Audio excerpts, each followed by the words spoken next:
ನಮಸ್ಕಾರ ವೀಕ್ಷಕರೇ, ಬಿ-ನಾಟ್ ಮೀಡಿಯಾಗೆ ನಿಮ್ಗೆ ಸ್ವಾಗತ. ಗುರುಮಠಕಲ್ ರಾಜಕೀಯದಲ್ಲಿ ಮತ್ತೊಮ್ಮೆ ಜೆಡಿಎಸ್ ಶಕ್ತಿ ಪ್ರದರ್ಶನ ಮಾಡಿದೆ. ಕಾಂಗ್ರೆಸ್ ಪಕ್ಷ ತೊರೆದು 250ಕ್ಕೂ ಹೆಚ್ಚು ಕಾರ್ಯಕರ್ತರು ಜೆಡಿಎಸ್ ಪಕ್ಷಕ್ಕೆ ಸೇರ್ಪಡೆಯಾಗಿದೆ.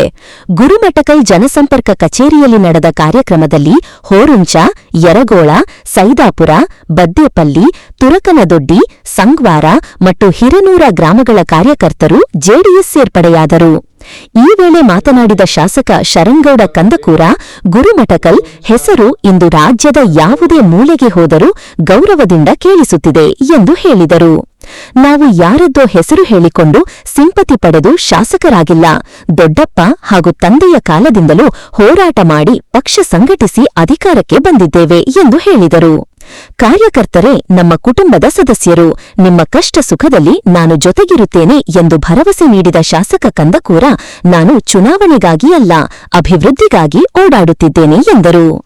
ಕಡೇಚೂರು ಬಾಡಿಯಾಲ ಕೈಗಾರಿಕಾ ಪ್ರದೇಶದಲ್ಲಿ ಕೆಮಿಕಲ್ ಫ್ಯಾಕ್ಟರಿಯಿಂದ ಆಗುತ್ತಿದ್ದ ತೊಂದರೆ ಬಗ್ಗೆ ಸದನದಲ್ಲಿ ಧ್ವನಿ ಎತ್ತಿದ್ದರಿಂದ ಯೋಜನೆ ಕೈಬಿಡಲಾಗಿದೆ ಎಂದು ಹೇಳಿದರು. ಇದೇ ವೇಳೆ ಸರ್ಕಾರದ ಅಧಿಕಾರಿಗಳ ಕಾರ್ಯವೈಖರಿಯ ಮೇಲೂ ಅಸಮಾಧಾನ ಹೊರಹಾಕಿದ ಶಾಸಕ, ಪಿಡಿಒಗಳು ಮೊಬೈಲ್ ಎತ್ತುವುದಿಲ್ಲ, ತಾಲೂಕು ಅಧಿಕಾರಿಗಳ ಮಾತು ಕೇಳುವುದಿಲ್ಲ ಎಂದು ಗರಂ ಆದರು. 3 ವರ್ಷಗಳಿಂದ ಕ್ಷೇತ್ರಕ್ಕೆ ಕುಡಿಯುವ ನೀರು ಕೊಡಲಿಲ್ಲ, ಈಗ 72 ಕೋಟಿ ಅನುದಾನ ಕೊಡ್ತೀರಾ ಎಂದು ಸರ್ಕಾರದ ವಿರುದ್ಧ ವ್ಯಂಗ್ಯವಾಡಿದರು.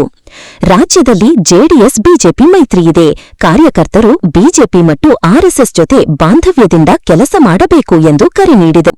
ಕಾರ್ಯಕ್ರಮದಲ್ಲಿ ಜೆಡಿಎಸ್ ಜಿಲ್ಲಾಧ್ಯಕ್ಷ ಸುಭಾಷ್ ಚಂದ್ರ ಕಟಕಟಿ ಸೇರಿದಂತೆ ಹಲವು ಮುಖಂಡರು ಉಪಸ್ಥಿತರಿದ್ದರು. ನಮ್ಮೆಲ್ಲ ಆತ್ಮೀಯ ಸಹೋದರರಿಗೂ ಹಾಗೂ ಹಿರಿಯರಿಗೂ ಮೊದಲನೇದಾಗಿ